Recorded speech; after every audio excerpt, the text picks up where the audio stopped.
La socialisation du chien permet de transformer tous les problèmes en solutions, de proposer le comportement socialement acceptable, de favoriser le bien-être.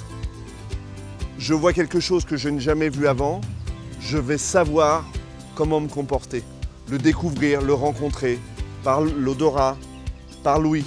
Je ne vais pas fuir, je ne vais pas agresser. La socialisation, c'est la découverte de la nouveauté.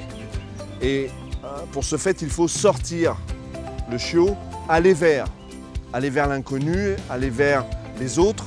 Ça va permettre au chien d'explorer, de rencontrer, de résoudre des problèmes. Le jardin est un espace bien trop limité. En fait, c'est un espace très pauvre.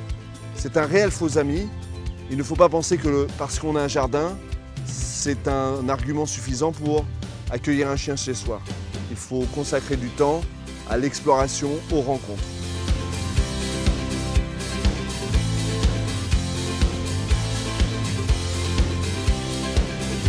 Pour faire découvrir à notre chiot la ville, il ne faut jamais oublier que nous sommes responsables de ce moment-là.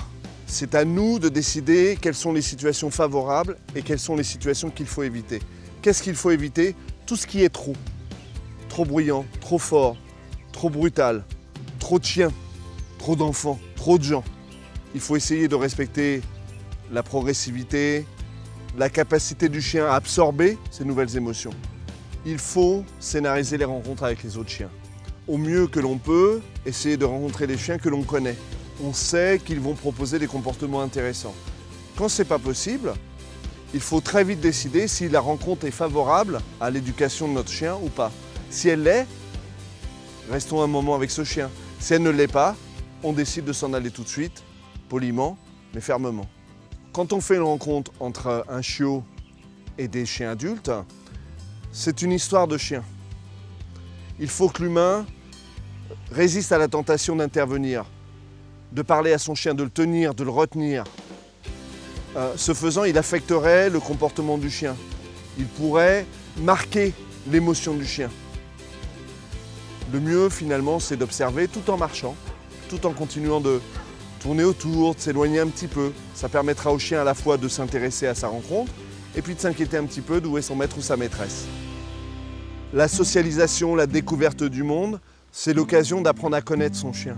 On va voir que quelquefois il n'est pas trop à l'aise, on va insister un petit peu. S'il est carrément pas à l'aise, on va s'arrêter tout de suite. Ne pas être à l'aise, c'est un mouvement de recul trop prononcé. Une queue rentrée, un chien qui aboie tout en reculant. En même temps, il ne faut pas le rassurer s'il présente ces comportements-là. Et il ne faut pas non plus s'empêcher d'aller vers la prochaine expérience.